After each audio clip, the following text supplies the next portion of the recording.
Hi guys, how we doing? So I do apologize. I know I skipped out on you yesterday. I did have the opportunity to pick up a shift. After missing 2 shifts last week, I kind of needed it. But I have been a busy little beaver. I actually came across a YouTube channel that I will totally link. Actually, I will probably mention her in the title of this, just because, in the description, just because she saved me from the block that I've been having with simply making macrame videos with actual instructions. You have no idea how hard it is to find somebody who actually tells you what they're doing and how to recreate what they're doing, which I don't remember the name of this but it has come in very, very handy. It allowed me to finally start recreating, or creating, not recreating, the more intricate details that I wanted to do. And it's such a simple thing. And of course, I just made an absolute mess of that one. Because, working and talking takes practice, apparently. So she gets even more props from me, because she made it look effortless to work and talk. Though hers might have been a voiceover, I'm not 100% certain. But we still got the basic idea there. But what we're going to be doing is I have decided to make this whole back thing kind of a crisscross pattern like that. And then I may actually come all the way down into the front a little bit. But where did my scissors go?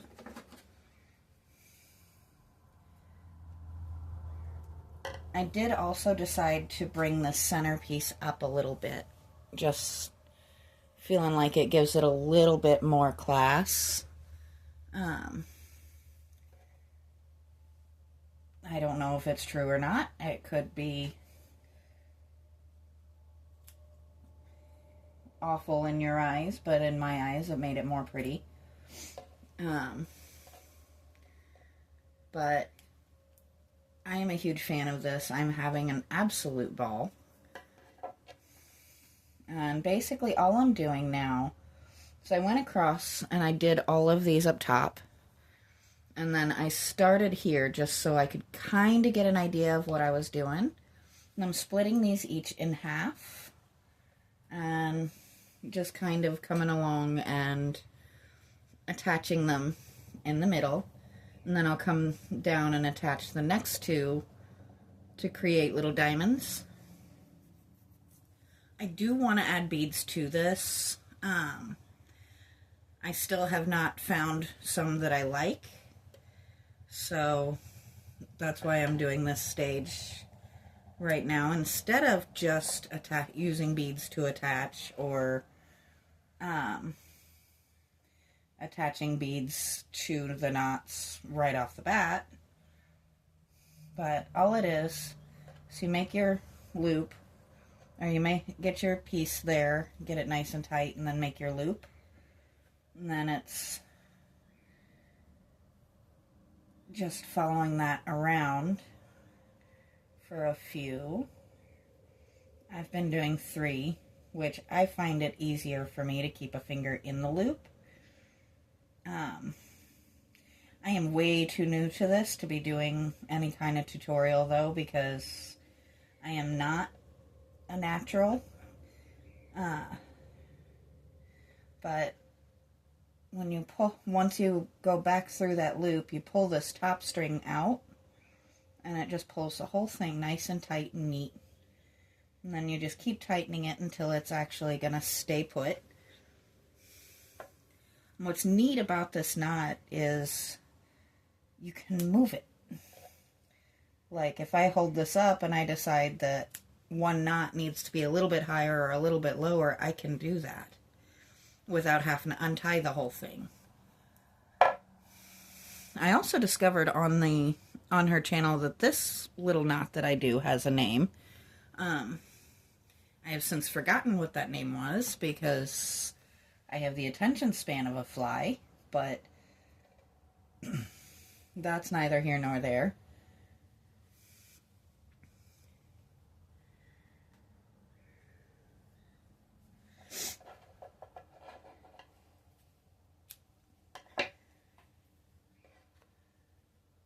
But I have been having a lot of fun with this today. I forgot to trim that. Once again, attention span is non-existent.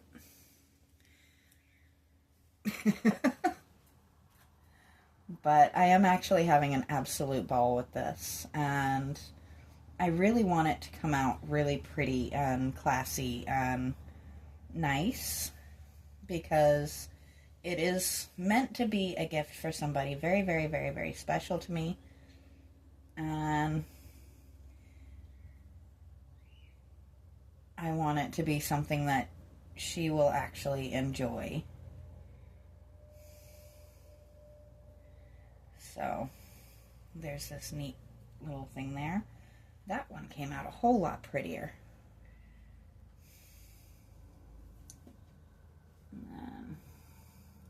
Now, she did this neat thing on her channel where she tucked these up in. I have had about 50-50 luck. Sometimes I can get it to go back in nice and neat looking, sometimes not so much. But, like, for example, this one's way too high compared to the others. Or maybe the others are way too low, I'm not sure. I think we are going to bring the others up, actually, though, because I want to be able to do more. I think I just broke that one.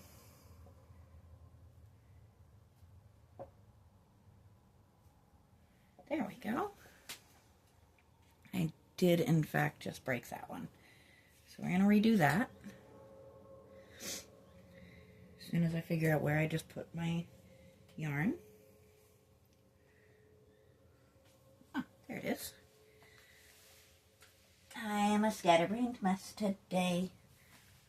Now, if you follow my shorts at all, I did post a little bit of fun with that actually shows some of Damos's personality instead of just the little quick of him being super snuggly or completely ignoring me. Which was him trying to take my camera from me. But we have a lot of fun with that sort of thing. And he changed his personality a little bit when he went blind. But he still has so much. Like, he just has a ton of personality. He is such a unique cat, and I absolutely adore him. He keeps me up sometimes. He refuses to let me sleep. He demands attention on his terms, and I wouldn't have him any other way. If I could go back and make him not lose his sight, I totally would. Though, you know, you can't really stress over situations like that. It's just, sometimes things just happen. According to the vet, he's an overall healthy cat. Just a bit of a mess. Now I've pulled this one too high.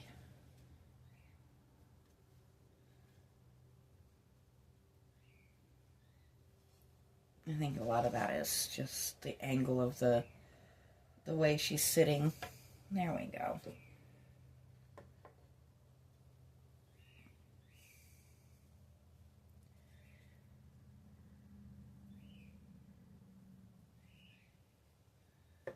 There we go.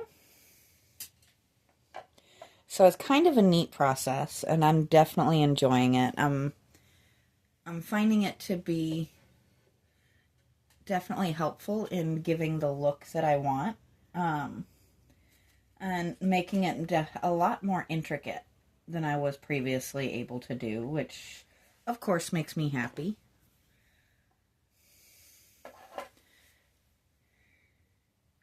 I wish I could be half as precise as the educational video, but she actually knows what she's doing. I kind of sort of can follow directions. Somewhat. Occasionally.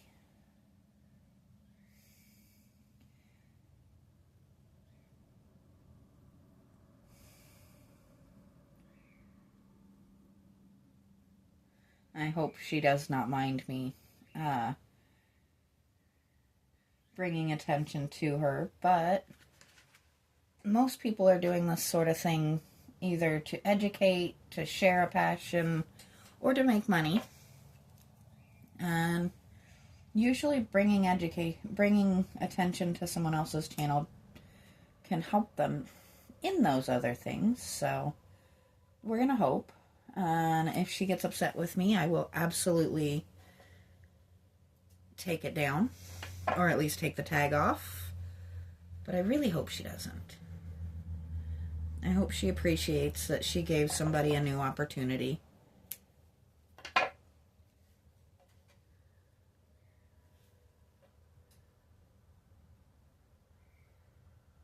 And I could be wrong, but judging by her content, which is all lessons on how to do stuff like this, I think she'll appreciate it. I hope.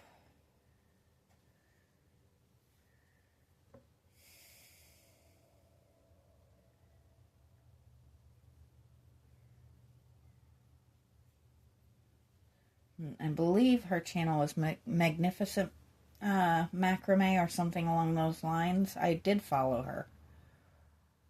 So I'll go back and find her channel and give her the correct recognition.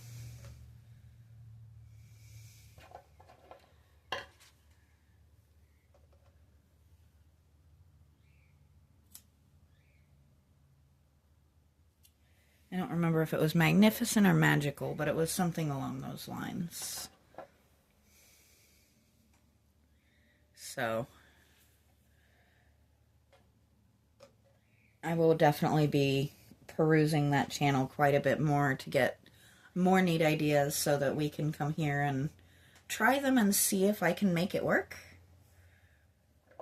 I am definitely not a professional at this sort of thing in any way, shape, form, or fashion. That's the phrase. But I have a creative gene, and a love of trying new things that I hadn't thought of, and seeing things coming across them, thinking, hey, that might be neat to do.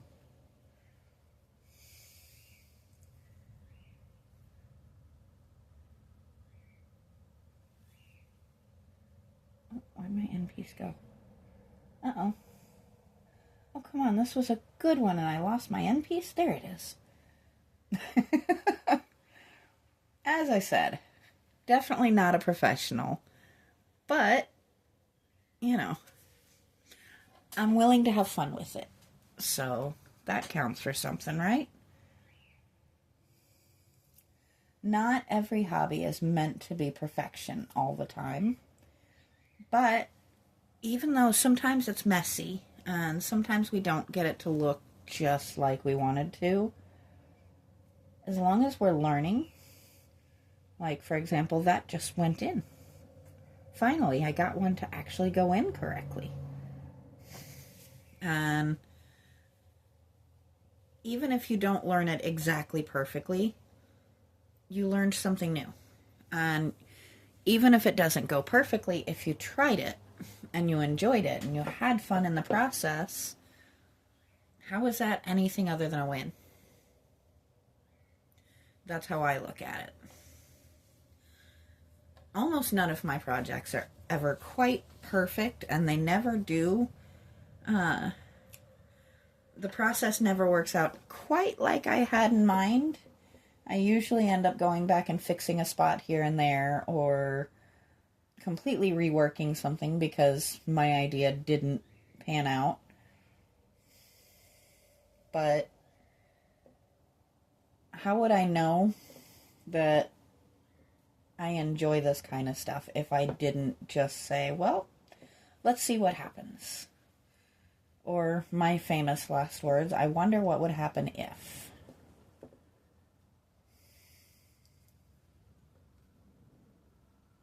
Sounds like the wind's kicking up a bit. I think I might be getting better at this, guys.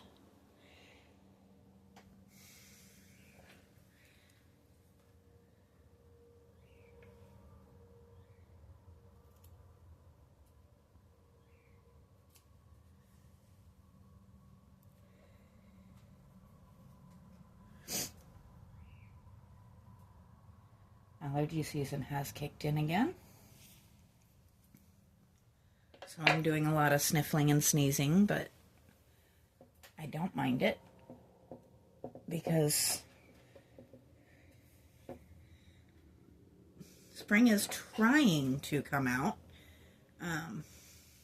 If it could leave the weather at home, the rough sides of the weather at home, I'd be quite happy. Last week was a little rough. I did not enjoy that at all. I love a thunderstorm. A thunderstorm that lasts for days on end is less enjoyable. Okay, this one is not coming out quite the way I want it to. There we go. Let's bring it up a little bit here. Make it a little neater.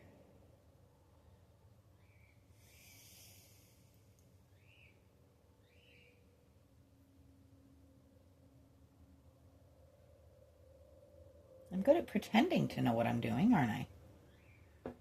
Okay, that one didn't tighten up the way I wanted it to, but that's all right. It tightened up on the inside and left the outside loose, which kind of gave it a neat look, but not tight. Let's see. I may have to come back and redo that one. Don't know if it's going to hold or not, but I'm going to slide out here and let's adjust a little bit. I'm going to sit you guys up a little bit here so you can kind of see what we're doing. So it definitely added a new layer. I am definitely going to be a fan of this. Now I just have to do it a few more dozen times, and hopefully we'll have our back panel all nice and pretty knots all the way across. And it'll create a nice, neat little pattern to draw the eye. But I am going to go ahead and stop there for today. I'm not going to make you guys sit and listen to me ramble on for more than 20 minutes. That's a bit much to ask. So I'm going to go ahead and stop here, and I will talk to you guys next time.